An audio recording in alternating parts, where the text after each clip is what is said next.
Any other use of this telecast, or any pictures, descriptions, or accounts of the game without Cactus Media X or Arizona Cactus Football League's consent is prohibited.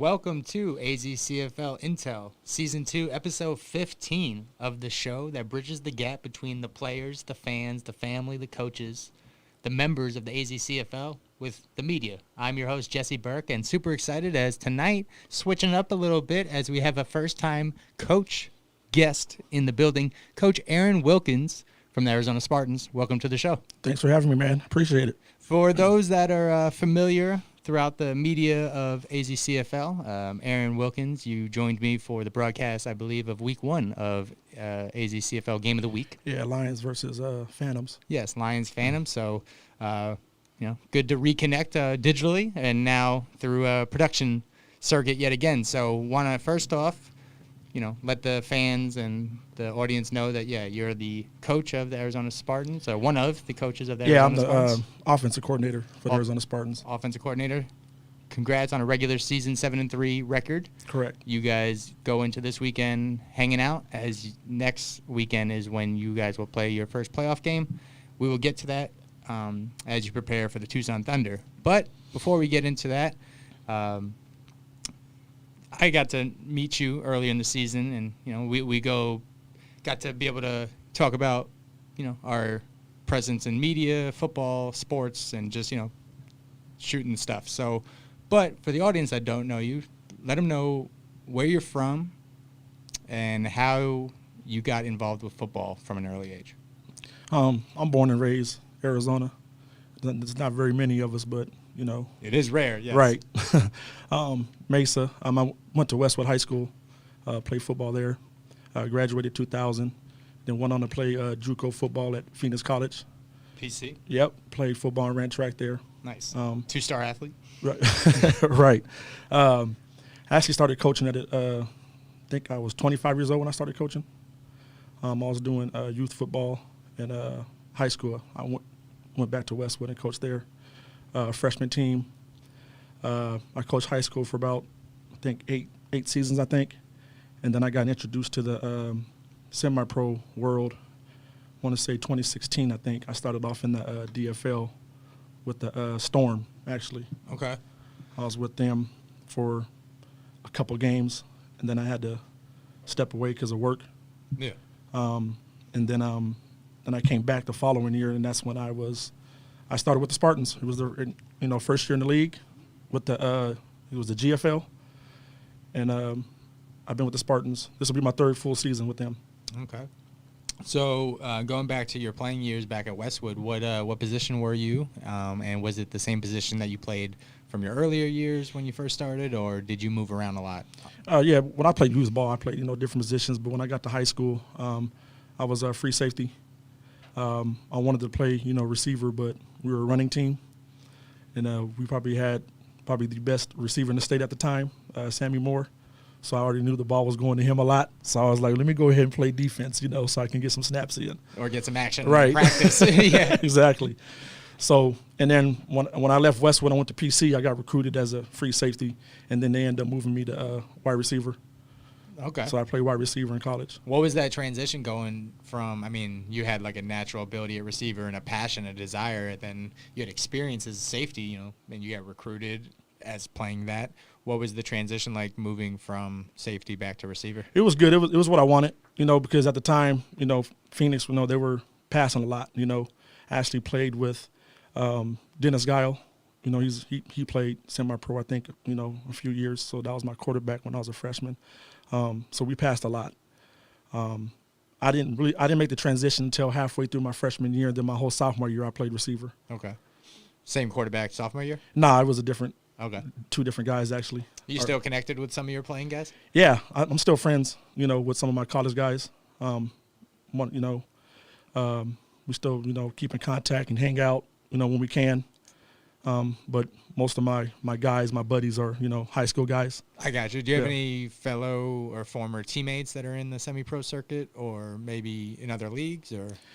Teammates back in the day, like when we got out of college, a lot of them played. I had, family members played, had 2 cousins who played. And then actually, our head coach, Dietrich Howard, he played. Okay. Back, the original Rebels, back in the day. I attempted to play one time. It was a brand new team. I don't even remember what team it was. But at the time, they actually end up, coincidentally merging with the Rebels. And then I stopped after that, because it was just so many, players I wasn't interested anymore. I got you. So I kind of backed out. But I do got, some players on the team now that I actually coached in high school.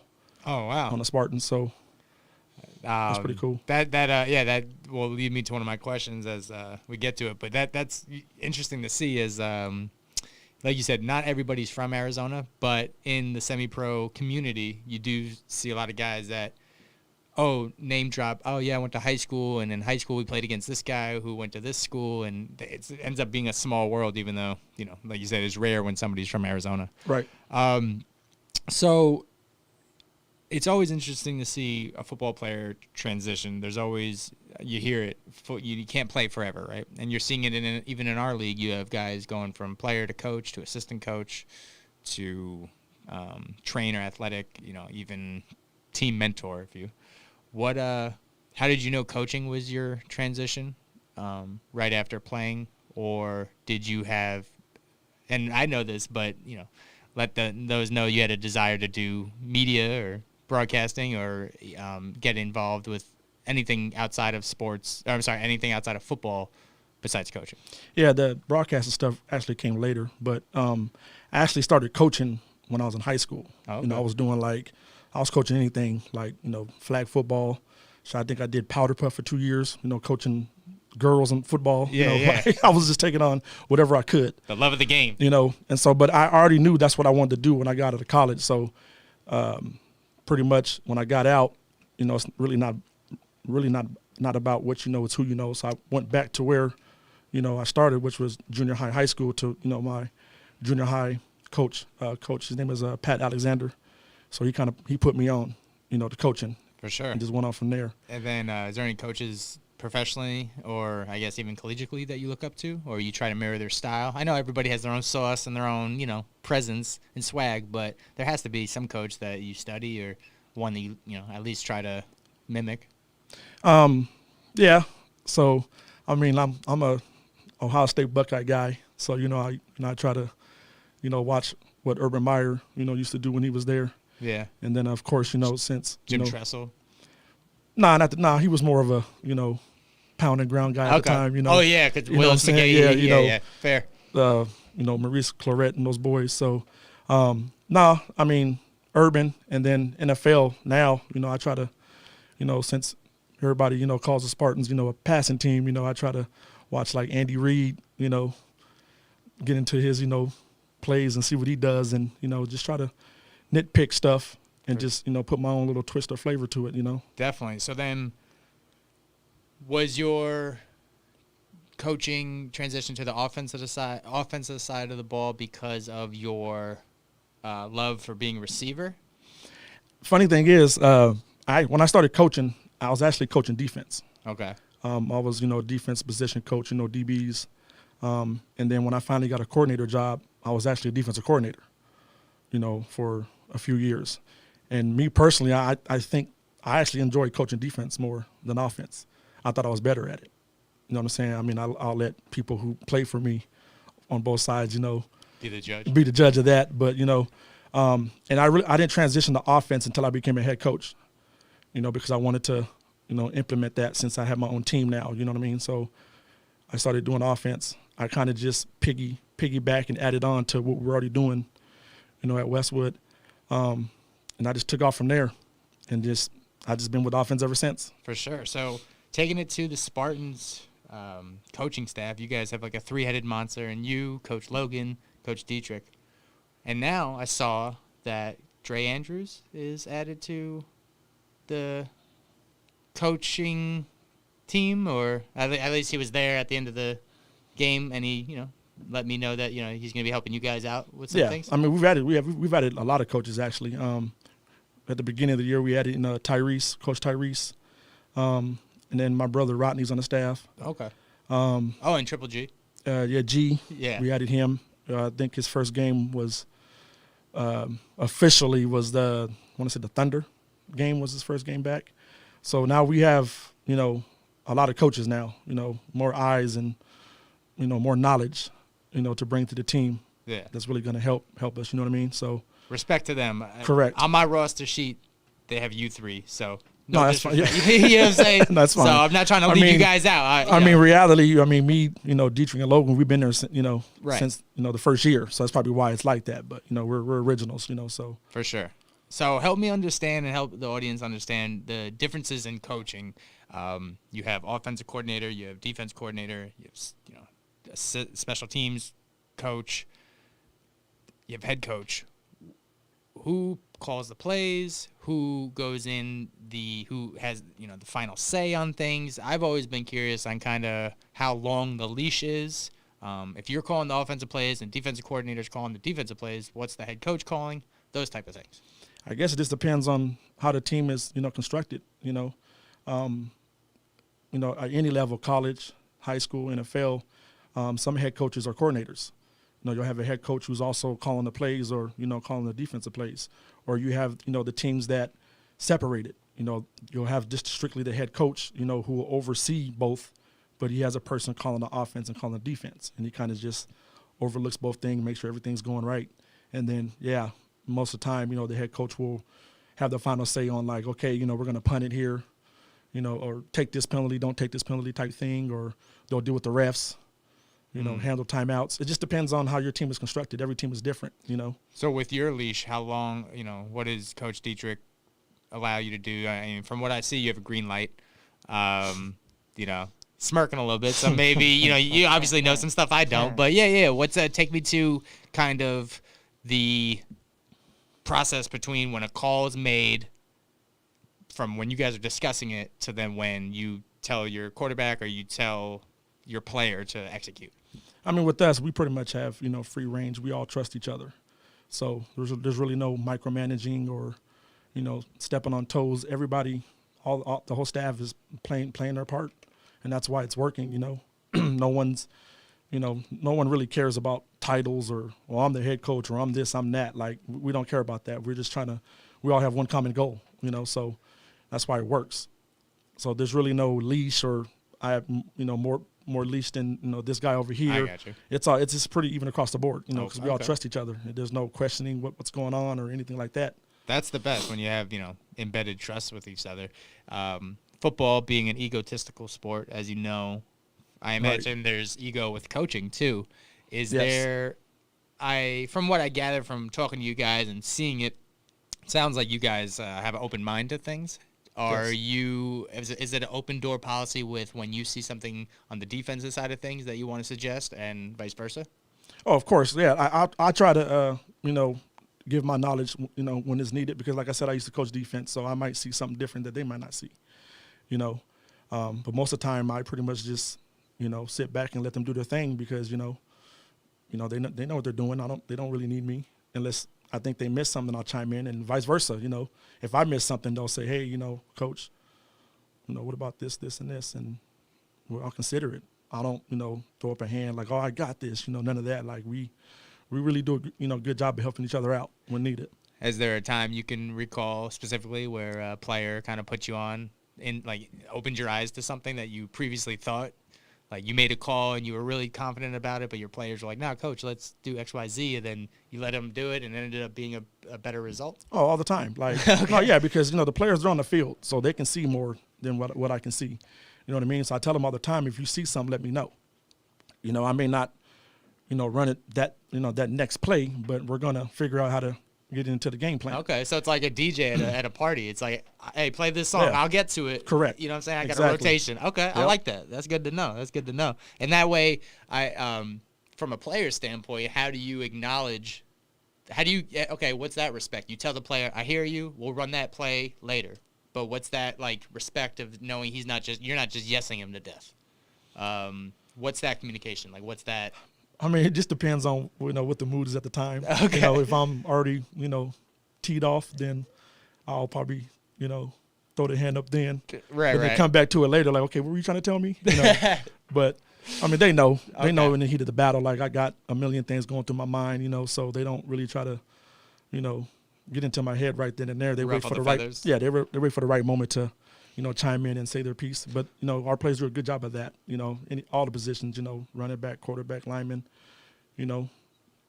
they're good assistants on the field.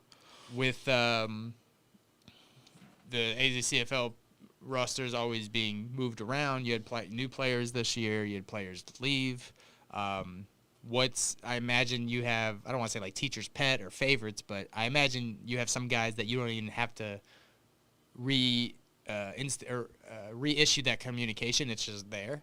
And then do you have some newer players that, you've had some head bumping because he tried to tell you a play in a time where you were teed off and you were like, listen, man, it was just the way we vibe, when another player was like, yeah, I wouldn't have went up to coach at that point. I know better. Right. Oh, no doubt. That happens.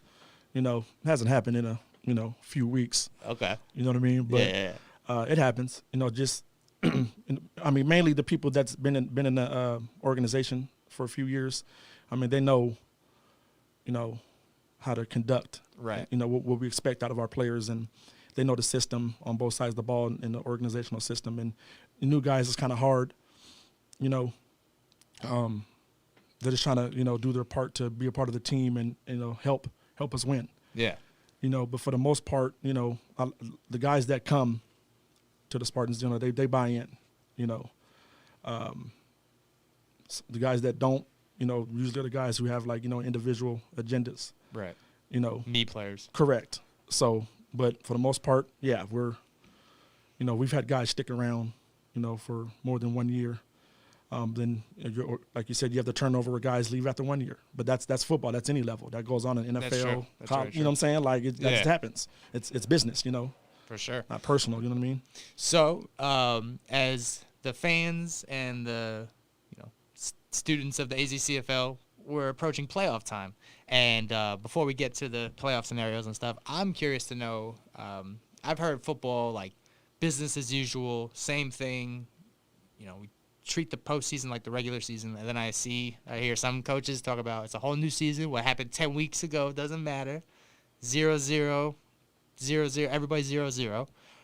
Is there any change in, and granted, at the AzCFL, the coaching is a little bit different. You guys have your players once a week, some teams twice a week. If you guys do film, I imagine you have group texts, group chats, and stuff like that. But as we were talking before the show, especially those members, those knowledgeable of the Spartans have been watching all season, you guys have been rotating a lot of players, mainly because of injury, suspensions. There's been some moving around. Is there a difference in the playoff approach to coaching? Like, is there deadline set? Whereas, I imagine you guys are up in a game by a couple scores, you can test out a couple plays, see what works, see what doesn't. There is no tomorrow in the playoffs. You win or you go home. So is there a reduced experiment period, or is there like a hard deadline on the scheme or roster, or what's that about? Yeah, you don't really want to experiment in the playoffs. That's not what that's for. That's what the regular season's for. Trying new stuff, different stuff. You want to go into the playoffs with what is going to be your foundation. So that's where that comes in. Like you said, it is a different season. Whatever happened, those last 10 games are irrelevant. No matter what your record is. You can be whatever, 8-2, 10-0. That doesn't mean anything once you get in the playoffs, because all it takes is one loss, and then like they say, you're going fishing. You know what I mean? So you're watching the other team. Correct. Yeah. So that's pretty much it. You just have to just lock in, buy in, and a team just has to be great for those 3 weeks. You just have to be the best team for those next 3 games if you happen to play those 3 games. Right. It doesn't matter what you did, the last 10 weeks. At the AzCFL level, we go 10 weeks on. We have a bye week at some point. Right. You guys had your bye week already, but now it's fancied as a second one because you're waiting Wildcard Weekend. So I guess on the opposite of that, approach to the playoff intensity and stuff like that, is there also then like a like a bottle of emotions feeling, knowing that you're not playing this weekend and you kind of want to just like you wish next weekend was this weekend, or do you appreciate this rest period and getting this extra preparation? It just depends on what situation you're in. Like if you have a lot of injuries, then this bye week is beautiful. Guys can heal up, get their injuries in order. Or sometimes a bye week can hurt you. If you're rolling, being successful, and then boom, you have a week off that could essentially hurt your momentum. Right. Or it could also help if you're struggling. If you've lost back-to-back games or whatever. This period could help you, rest up and, come in fresh, that next week when you come in. So it just depends on the situation and how the team is going at that time. Does the Spartans have any plans as a team? Are you guys going to go have a movie night? You guys going to go roll up to the game on Saturday together, or nah, everybody on their own? Yeah, I mean, I'm not. Yeah. Okay. Too cool. All right. Yeah, right. Yeah. No, I'll probably try to tune into the game of the week or whatever it is that night. But other than that, I'm not. No, I'm gonna save the miles on my car. I'm not driving way out to Yonkers. Okay, for if sure. I don't have to. Respect. So all right. So getting to, this is, you said, third full season with the Spartans. Usually around this time we break down some film. Unfortunately, I didn't get any film in by the deadline. That's on me. But I feel like there's a lot of things that I wanted to know and other players probably want to know as well. So I got some questions about, the league and your involvement and, pick your brain a little bit. So who are the best players in the league that you don't coach? There's a lot of them. There's a lot of good players in the league. Some that yeah. Yeah, I mean, just this year, just watching film, prepping against certain teams. Let's see.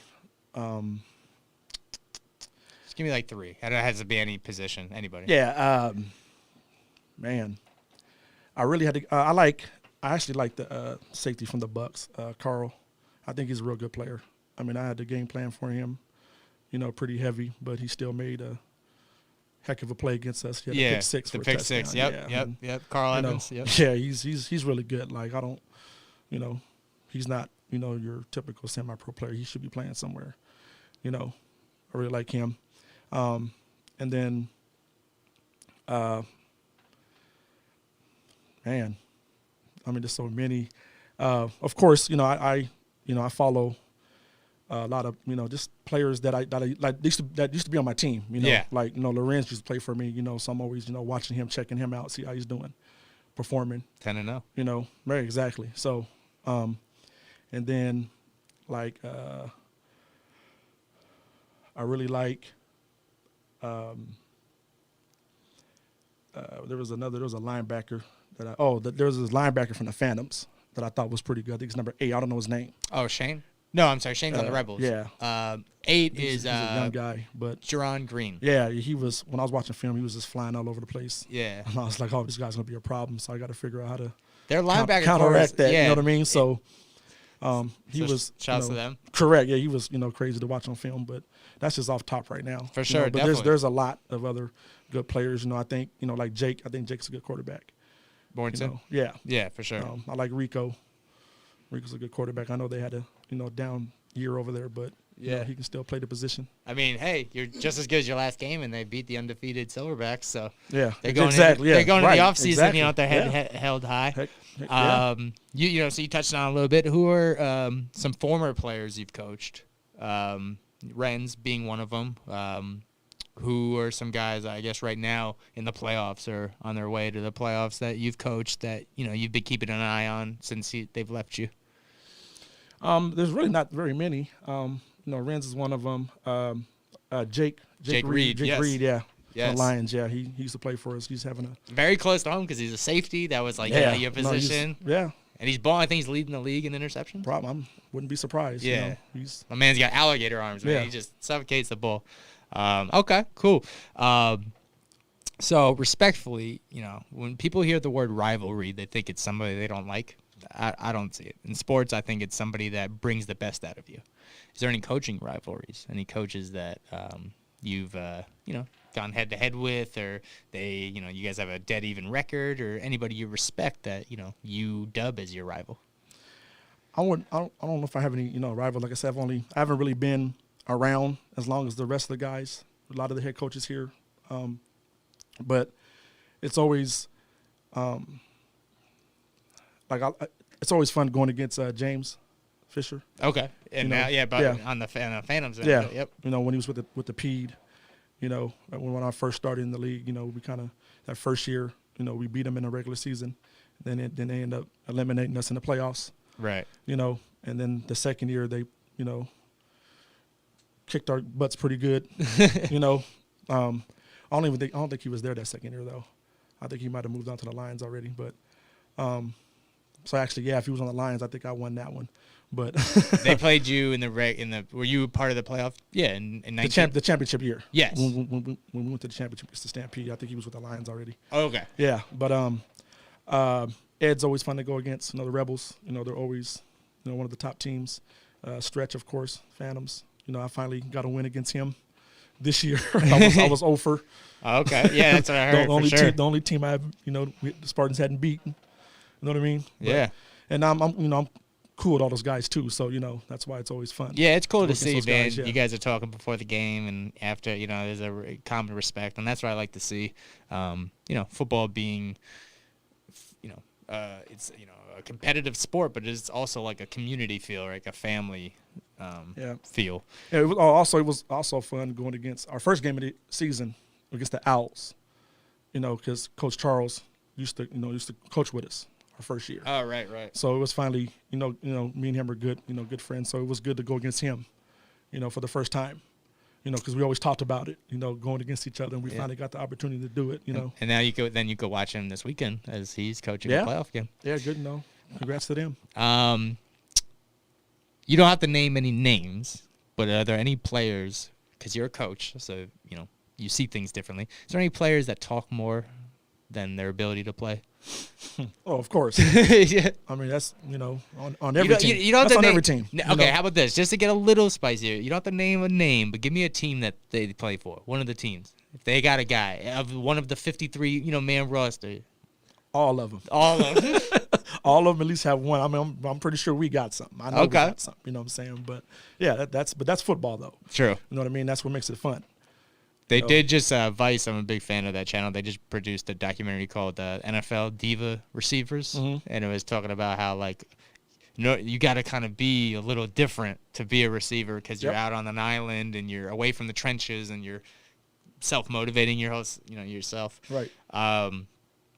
Are there any reverse? Are there any players that are not getting enough attention in this league? Yeah. I mean, only because they're quiet, they don't really say anything. They don't go in red zone and, talk. Just boost themselves up. They let other people do it. But every team has that too. They have the guy that's I call them the silent assassins. Because they're out there balling, but they don't really say much. Do you have any guys specifically that you think should get a shot? Maybe I'm always curious about the backup quarterback position because, I mean, it's unique with you guys because you guys have 4 quarterbacks. But when the other teams, there's this conservative, like the Outlaws, they don't mess around with their backup quarterbacks, right? I've heard about quarterbacks getting moved around if they want to get some playing time. But then, I guess besides Brandon Schilling, he plays receiver now and then. But you don't want to hurt your backup quarterback, but at the same time, he's a man that's paying to play as well and wants to get some playing time. Do you think, I guess, what's the, how do you handle that? If you had a player that wants to get some love and get some playing time, but, you don't want to risk injury, that's on them, right? No, I mean, I've been in a few of those situations where, I had a guy who he strictly just wanted to come in and be the backup. He didn't want to do nothing else. He already knew coming in he was going to be the backup, and that's what he wanted to do, Or then you have other guys where, like you said, they want to play other positions. So, you try your best to do that. Sometimes it works out, sometimes it doesn't. It just depends. You know what I mean? But, yeah, you're right. Sometimes you don't want to risk that. But that's any position, though. That's true, yeah. It could be a backup running back or whatever, receiver, whatever, even a starter. You don't want to, mess around with that. And then, you may ask them to play like special teams or something, and then they may not want to do it. Yeah. So, or, hey, go play linebacker for us today. They may not want to do it. I want to play this position. Just like I said, just depends on the situation. I've been in, different types of scenarios. So it just depends on what the communication is between me and that player. I got you. Is there is there like a this was I'm always interested in seeing is like at the semi-pro level, we always talk about you guys are grown men, you have lives outside of football, we pay to play. We loosely talked about it earlier before the show, is like in football, there's a chain of command, there's the coaches, there's trainers, there's assistant coaches, coordinators and stuff, then there's players. And usually that's like, boss and employee, right? But here at the semi-pro level, everybody's kind of equal.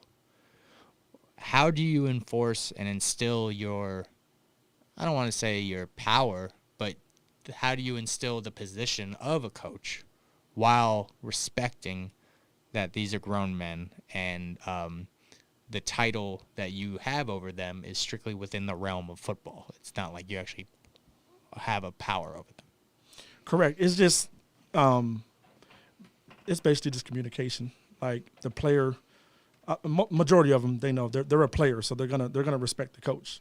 Even though, like you said, we're all grown. Even though if they think they may know more than you, or they may be a coach themselves. What I'm saying, at a high school or whatever, wherever. But we just have to, if they're a player, they just have to put their player hat on, and be willing to be coached and be yelled at or whatever. You know what I mean? So I really don't, I don't really power trip, like you said, I'm kind of loose with it. Like I let my players, chime in and say, hey coach, let's try this, let's do this, cause that's how it should be. Has there been a time where somebody with their ego talked back to you and they felt a certain way and you gave them like that long leash and then it unraveled and ended up you were correct, or I told you so moment? Has there been, and then, the player had to be brought down to earth again and be like, oh, that's why you coach and that's why I play? Oh, yeah. Has there been any specific time that you could recall? I can name 100. You know what I mean? I just need one. You don't have to name players, but just. No, I just think. I remember. I think it was the first year. One of my running backs. I forgot who we were playing, but I kind of got on him. Because he like basically missed the hole. Kind of did his own thing, and I kind of got on him. And then he kind of, like you said, felt some type of way that I did that, kind of, clapped back, But then later on, once he, calmed himself down and assessed the situation, he came back and apologized, like, Coach, my bad. Yeah, you were right. I can't be doing that to you. And then we were great from there on out, But that's going to happen, like especially like, coaching offense, like you're going to bump heads with your quarterback. Yes. That's going to happen, but most of, they don't, you just can't take it personal. Right. And also, also egotistically speaking, people like to find out the hard way, right? They don't like to be proven wrong. They like to be enlightened or learn the right way. So if you're standing over there being like, what I say, right, it's not going to hit. But if he thinks, nah, I'm a running back, I know what I'm doing, let me do this, and then he gets smacked in the face or, tackle for a loss, it's easier for him to man up and then come up to you and say, hey, coach, like, you right, opposed to if you were then over there, like, what happened, Oh, I do that all the time. Yeah, but just, okay. I do that all the time. Like, somebody, especially, my receivers, give me the ball, throw me the ball, and they drop it. Oh yeah, I'm gonna let them have it. You know, I'm clowning. You were saying? I'm clowning. Yeah, I've done it a few times. But That's funny. It also goes both ways though. Like if I say something to them and I was wrong, I'll admit it. Like, you know, my bad. You know, you was right. You know, I'll admit it. And so it has to go both ways. Yeah, you do You know? see that, like in sport, like when the coach messes up, he'll run laps or he'll do push-ups or something like that. Do you guys, the Spartans, have like a commitment to excellence, or like a at least like a code of conduct, or like an expectation that you provide to your players and say, like, if I ever mess up, like, I'll run laps with you guys, or I'll do the drills, like anything like that? No. No. Okay. I'm not doing none of that. Respect. That's why you coach and Exactly, they play, you yeah, know? them days is over. I'm you know? over there. I'm on the golf cart, you know? Yeah. Okay. So cool, man.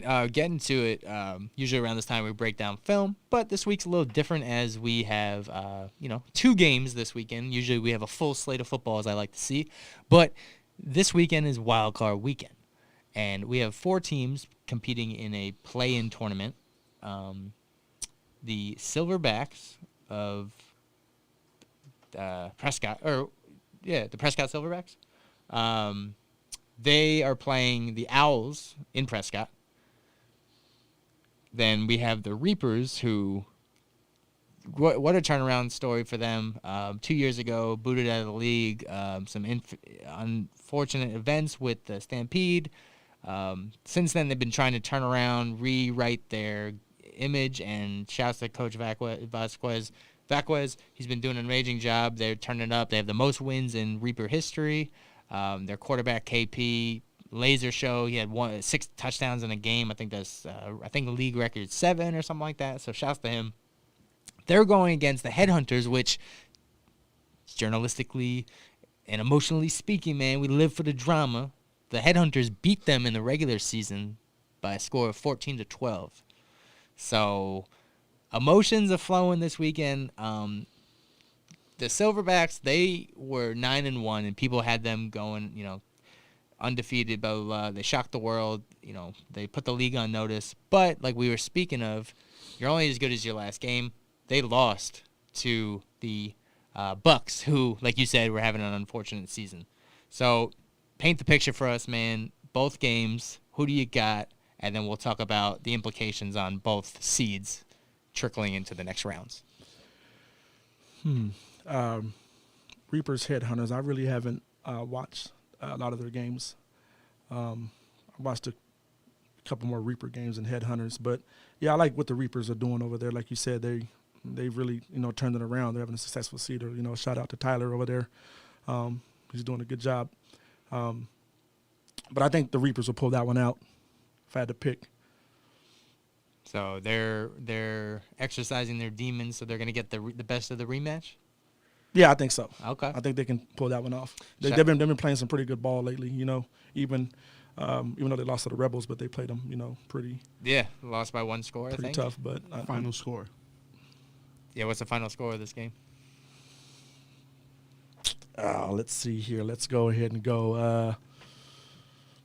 Let's go 27-20. Oh, all right. Another 1-score game. I like it. The Headhunters, they got word that they're going to be shifting out. They have 2 quarterbacks, so Lucky being one of them, and then they have another guy going. But then the Reapers, man, KP, doing his thing.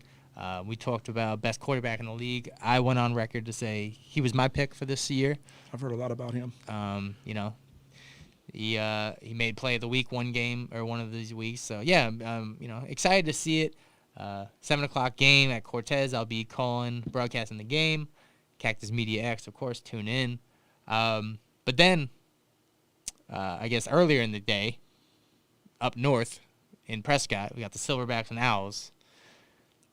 The Owls, you don't know what you're going to get from them. They're an emotional bunch. They win big, they lose big, they win small, they win last minute, those type of things. Going against the 9-week powerhouse in the Silverbacks, but then, like you said, just as good as your last game.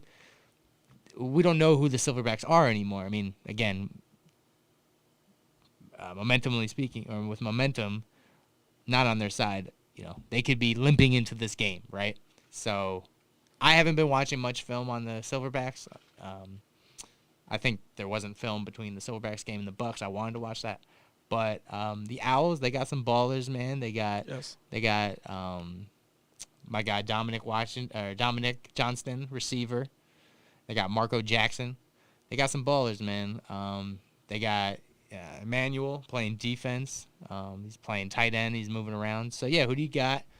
And did you guys travel to Prescott this year? No. Okay. This gonna be a good matchup. But I think, like I said, me and Charles are cool. So normally, I would go with them, but also, Jeff Lee's with the Silverbacks. We also used to coach together. Me and him have a good relationship. So I got two coaches that I'm, cool with going against each other.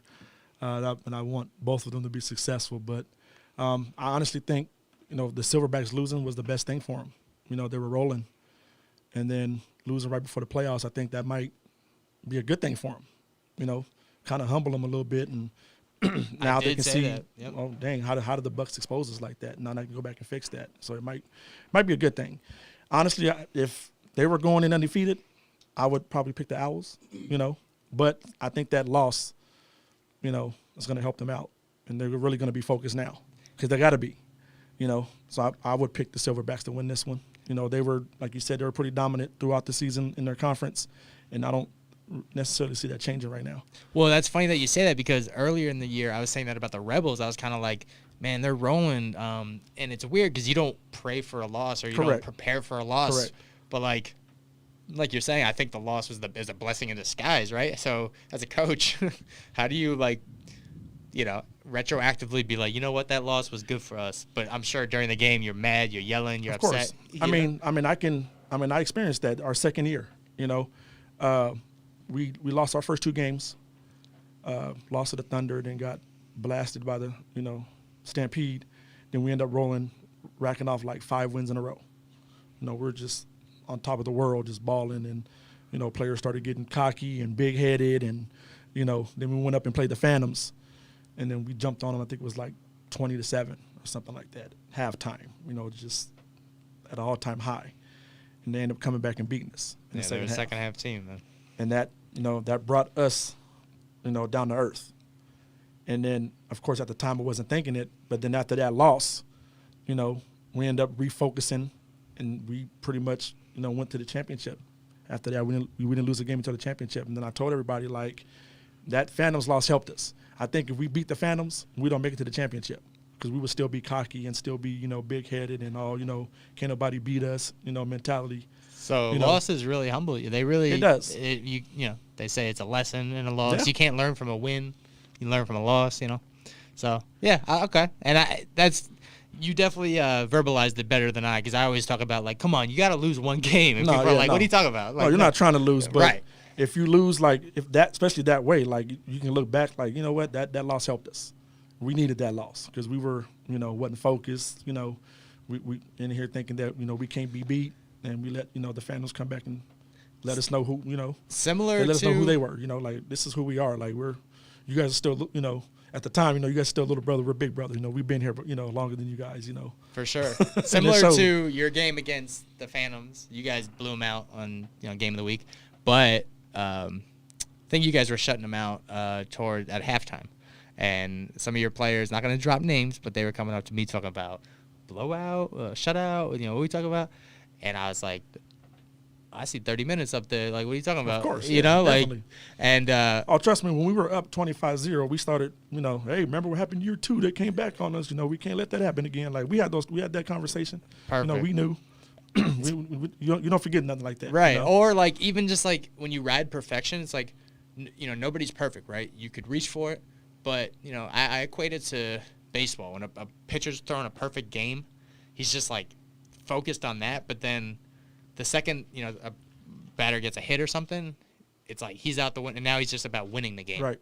So now I feel like, like you guys got that cockiness out the way. You got that, like, it was good for us to lose because now we can see the bigger picture again. Yep. So speaking of bigger picture, so say these teams that you just named do what they do and they go on. First, real quick, though. Final score, Silverbacks, Owls. Yes. I think the last time it was a high-scoring game, if I remember. I think they were going back and forward, if I'm not mistaken. They had somebody chime in and kick comment return on for a touchdown towards what was the that end. score. I think you're right. 'Cause I think that's the game where both teams ended up putting almost like 40 points. Yeah. up. Yeah. I can see that happening again. Honestly, be like a, 38-31 type score. I think it'd still be close. But I think that one will be high scoring again. But you got Silverbacks winning. Yeah. Okay. Just wanted to confirm. No. Right. So Silverbacks being the 1 seed, and the Reapers being a 3 seed. So then the so the Rebels would get the lowest seed. So the Reapers would go play the Rebels, and then the Silverbacks would go play the Lions that next weekend. So Silverbacks would play Lions, and Reapers would play Rebels. Yes, 1 and 2 versus. Well, so the Reapers would turn into the 8th seed. Since they're the lowest. Oh, yeah, yes, they'll be yes. the 8th seed, and then the Silverbacks will be the 7th seed. Oh, you're right. So it'd be 1 plays 8, 2 plays 7. Yes, sir. Yes. Okay. Correct. So, man, okay. Then then those are hypotheticals. Bring me to next week. Obviously, you guys got the Thunder. I know who you're rooting for, who you're hoping to win that game. But take me to 2 other teams you're familiar with. Phantoms, Outlaws, the Battle of Phoenix. They played late in the season. And they're not new to each other, as they have an inner rivalry, and they both have championship dreams and aspirations. Who do you got in that game? I know the Outlaws beat them in the regular season, but it was closer, for pretty much, all of the game until the end. Then it kind of got out of hand. But I know the Phantoms struggled. They lost the last 2. I think they've lost the last 2 games. Could be mistaken. Yeah. Against us and then the Outlaws back to back. Yeah, and they lost. They're 0-3 or 1-4 on Under the Lights this year. So nighttime games has not been their strongest. So if they haven't figured out what's going on, then the Outlaws are going to win again. But I know the coaching staff over there, they're going to figure stuff out and get those guys right. And I think if the Phantoms can get back to playing Phantom football, they can win that game. So I'm gonna go out on a limb because they've had 2 weeks off. They're going to have 2 weeks off to figure it out. They had a bye last week, and then we're going to have another one this week. So I'll have to pick the Phantoms to win that one. In a close one, I would say low scoring, 13-7. And then I had some questions about, talking about coaching and rosters and, moving things around when the regular season's around opposed to the postseason. Have you, dealing with some player personnel, have you ever handled a player that was lost to injury and came back from injury during a playoff push and had to maneuver and figure out who is the guy? You have some players on your team that were coming back from injury. And how would you approach something like that, hypothetically? We potentially have some, we had multiple injuries this year. We have guys who haven't played since week 1, week 2, those guys who've missed the last 4 games. And then, they try to, make it back for the playoff push if they're healthy. So we just, try our best as a coaching staff to, implement them, at whatever position that they're at. See if they can, help the team in some kind of way. But especially like if it's like a lower leg injury, you don't really want to rush him back and give him all kind of snaps. Like throughout the season, Twan was hurt at the beginning of the season, so I had to, put him on a pitch count, I call it. When he first came back, snap count, I numbered the snaps. Okay, now you're at whatever. Load 15 management. snap, yep. Yeah. Get out of there. Same thing with Billy. He was hurt recently, he with was. the hammy, Yep. so I had to, put him on a, pitch count. He was holding snaps, too, or holding punts. Yeah, right? he Or had to kicks. dress out for that, Yeah, true. He's a holder. Yeah, true. Same thing with, especially, just if somebody come after the injury, like I don't rush them back. I want to make sure they're right. And I just hope that they're honest with me with the injury. Have you ever had, okay, so reverse that. Have you had a guy rush back from injury and you've had to sit him down or let him know, like, you're not ready? I'm not a doctor, but you're not ready? Correct. Yeah. Okay. Yep. So it's, of course, you guys have yourself in the championship, right? You see yourself going for the championship. So I'm not going to ask you who's in your championship prediction. But I mean, if I didn't, I might as well update my resume right now. Right. Oh, coach, you going to pick against us? So the Owls versus, and getting back to our last question, Owls and Silverbacks actually, it was 22-18. The big game was against the Headhunters was the big score. Okay. Yeah. Yes, that was 36-48. Oh, okay. Yes. Okay, so I had it wrong then. Well, let me lower that score then. Okay, with that being said, what would be your final score? I'll just take 10 points off of both. So I'll go 28-21. That's fair. That's a good question. That's fair. Okay. Let's see. All right, and then got some of your players in here. So, time's rolling. So let me switch it up a little bit. Get to know Coach Aaron Wilkins a little bit. This is a segment I drew up a couple weeks ago to get to know the personality of you. Picked your brain football wise, but you're a cool guy, and I want the crowd to get to know you more. So we're gonna open it up. This game is called This or That. I name this or that, and you just tell me this or that, and it's football related, food related, television, movies, that type of stuff. It used to be like a quick this or that, but now it's conversation style, just to get a better idea on why it's this or that. Right. Hip hop or R&B? Depends on what mood I am. No. I'll go hip hop. Hip hop. Sweet and sour or spicy food? Spicy. Okay.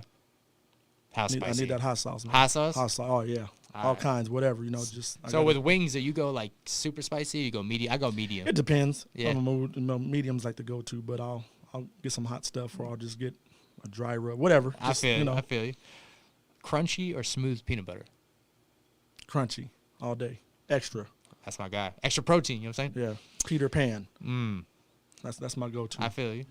Shopping mall. Sorry. I was going to say, not a lot of people know about Peter Pan. I know Peter Pan. That's a sleeper right there. I grew up on Skippy Squeezes.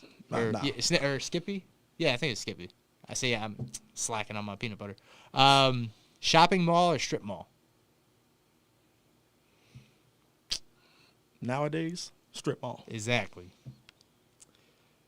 Soup or salad? Salad. Burn timeout? Would you rather, what's worse? A burn timeout or a player talking back to you? Yeah, that's a good one. In the game, probably a burn timeout. Those are golden. You need those. Yeah, I can deal with the player. Right, because that's not on limit. There's no limit. Right, that's fair. I was going to say you have practice after that, so his discipline will come. Yeah, exactly. That's fair. Stand-up comedy or comedy movie? I like going to stand-up comedies. Yeah. Okay. Yeah. Any specific comedians you like? I try to go see. I go, frequently. Okay, stand-up live. Yeah, I go stand-up live. Cool. And, Tempe improv. Yeah, I just recently I went to go see D.L. Hughley. That was the last one I went to. Oh, Original Kings. Yeah, so that was a good one, and I'll probably go to one here in a couple weeks. But it's on my bucket list. It's funny. I want to do a stand-up and get booed off stage. I feel like I've heard and I've researched, comedians get booed off way more than they get cheered. You got to. But he said it's like a feeling of kind of like getting hit by the biggest dude on the football field. You kind of feel like, well, if he's the biggest and that's the hit, it's not going to get any worse from here, So, that's my goal. But it's got to be in front of strangers because, I have too many friends that are supportive, so they give me the fake laughs and the pity laughs if I'm up there, Maybe not, It could be your true. friends could be, they'll laugh at you. They're like, boo. They'll start going stand up on you, clown on you. They're heckling me. They're like, do better. Exactly. True. All right, touche. Well, I'm going to invite you if I do my stand-up. Swimming pool or ocean? Oh, swimming pool. Swimming pool? I'm not, no. Not an ocean guy? I'm not getting You're from Arizona. There's no ocean. Fair enough. I like going to the beach, but, Swimming pool? I'm that water ain't going past my knee. All You right. know, lucky I'm tall, so it Yeah. takes a little bit to get there. All right. What would be more fulfilling? You coaching to a championship, or a player you've coached or mentored got a D1 scholarship? That's tough. I guess I've already experienced the players getting scholarship part, so I would have to go with getting everyone else that championship. Okay.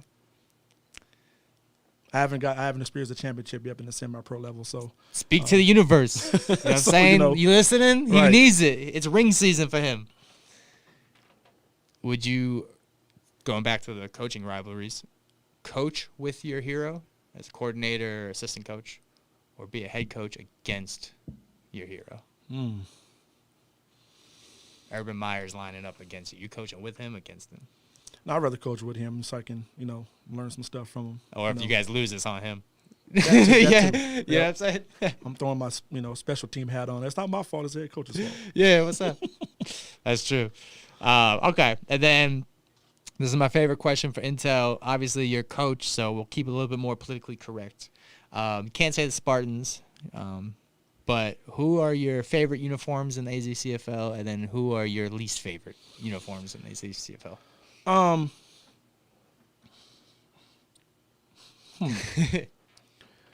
Let's see here. I'm a Buckeye fan, so I like that the Bucks all white. Okay, yeah, I like that. I like they're all white That's just too. my personal opinion. A lot of guys like the Phantoms all white is good too, but them numbers is hard to see on film. Tell me about it. I know you hear me stretch. That outlaw blue, you can do so much with that.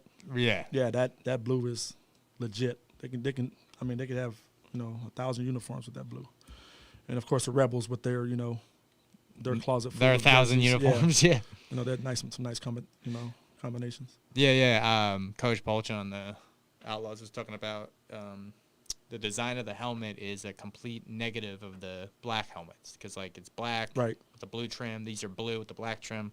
Very cool. He said, John Bolchin, man of quotes. I like this. He said last week. He said, "When we come out, you don't guess what team we are." I said, "Okay, Coach, I respect it." All right, so then getting to it. So yeah, that was This or That with Coach Wilkins. So yeah, real quick, let's get to the audience, see who's mingling, get some shout outs here, then let you enjoy the rest of your Thursday night. Let's see.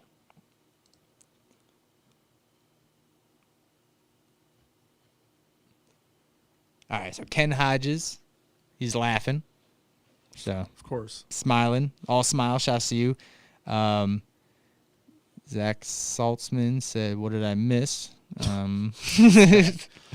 So let's see. Let me pull up all the comments. Here we go. You didn't miss much, Zach. Yeah, Zach. I probably put people to sleep. So No, we got some good vibes here. Okay. Dominic Willis said Coach Wilkins, target. Kelly Wilkins, Howard, put the praying emoji. That's my sister. Shout out to my sister for Shouts tuning in. to sis. Best OC in the league from Anthony Black.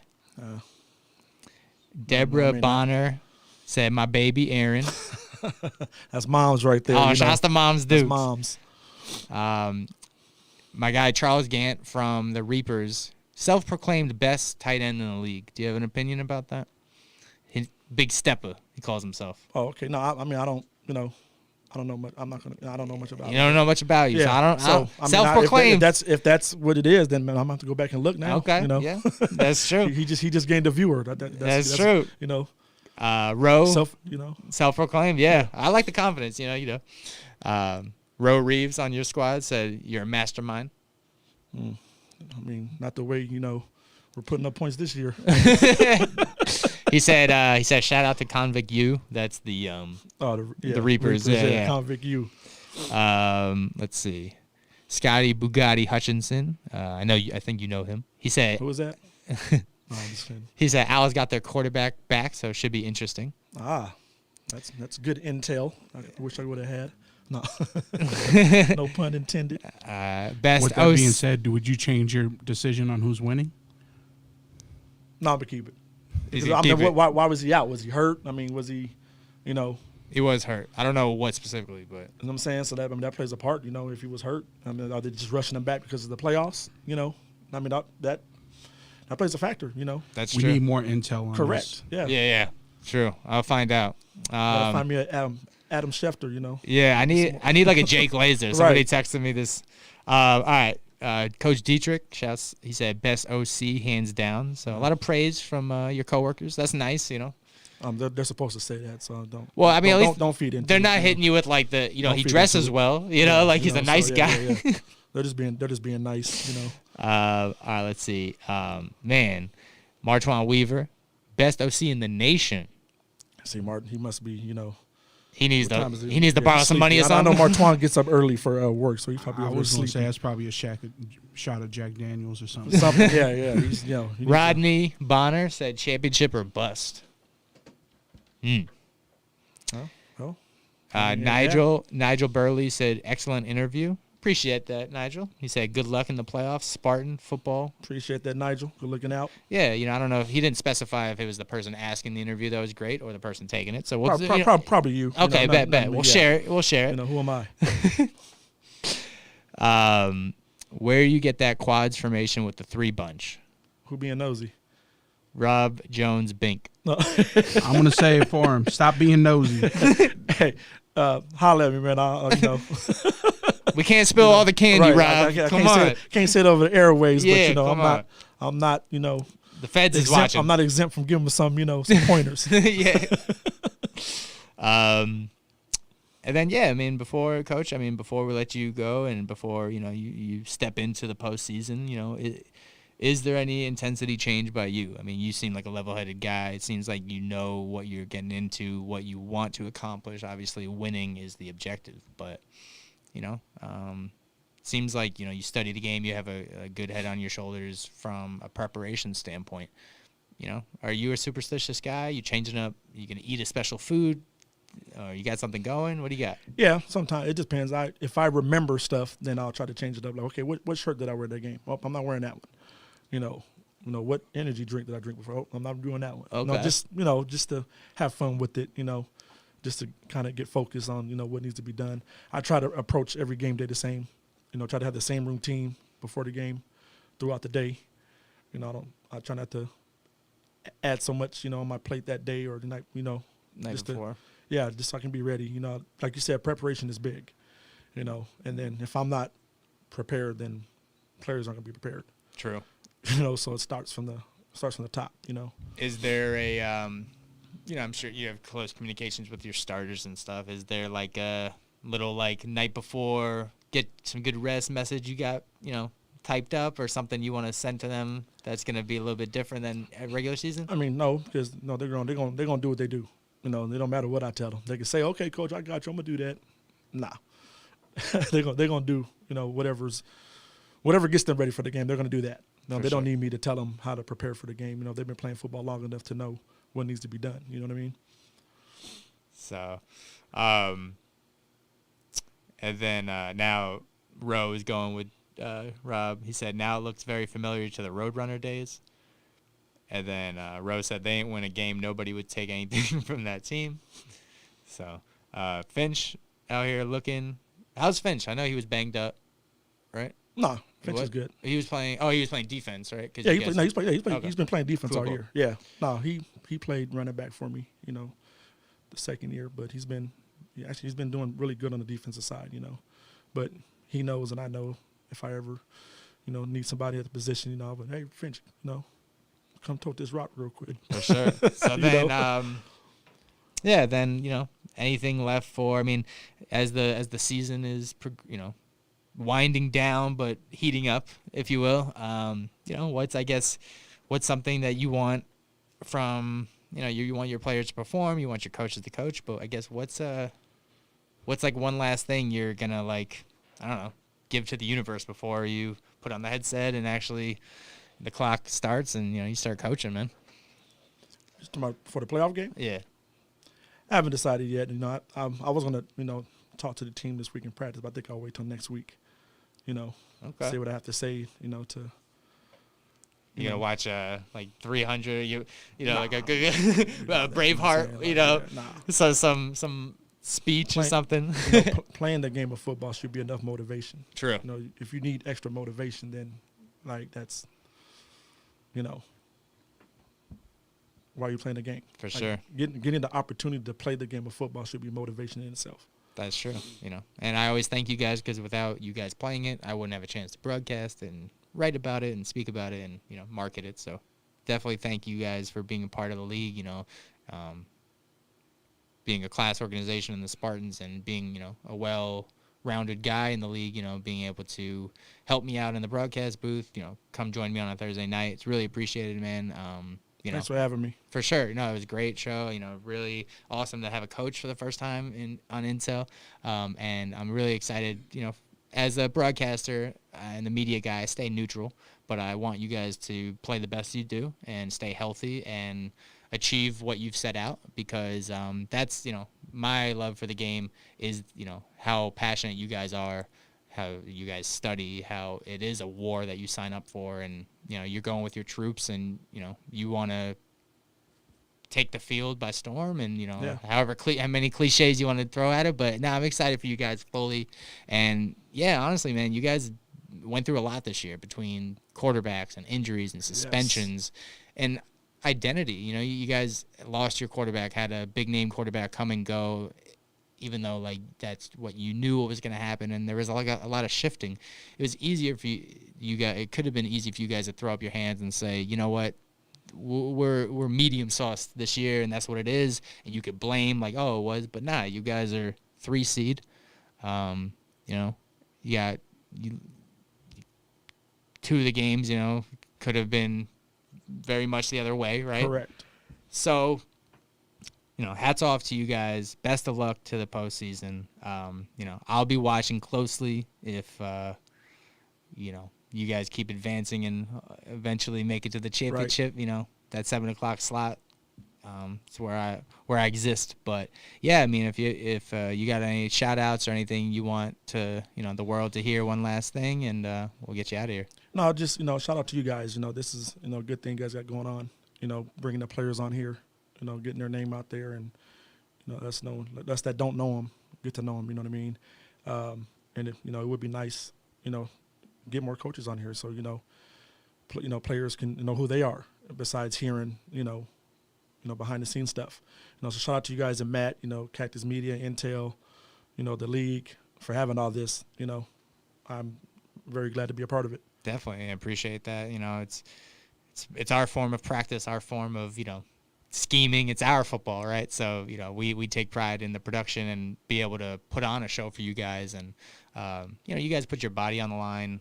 You guys put your time on the line. You guys should get something out of it besides just what you take home, right? Right. There should be an exposure. So we're building it, and we're trying to get it for you guys. But, yeah, again, Aaron Wilkins, offensive coordinator, assistant coach of the Arizona Spartans. He is going into this weekend watching the Wildcard as they await their matchup with the Tucson Thunder, not this Saturday, but next Saturday at the 10 a.m. slot. Yep. As you await your traveling team. Yep, we need that game back. They beat us, so we got to, we need our revenge. Revenge tour, as they'd say it. But, yeah, for Cactus Media X, AzCFL, Intel, Season 2, Episode 15, Coach Aaron Wilkins of the Arizona Spartans. I'm your host, Jesse Burke. And for Episode 15, Season 2, we're signing off. Any other use of this telecast, or any pictures, descriptions, or accounts of the game without Cactus Media X or Arizona Cactus Football League's consent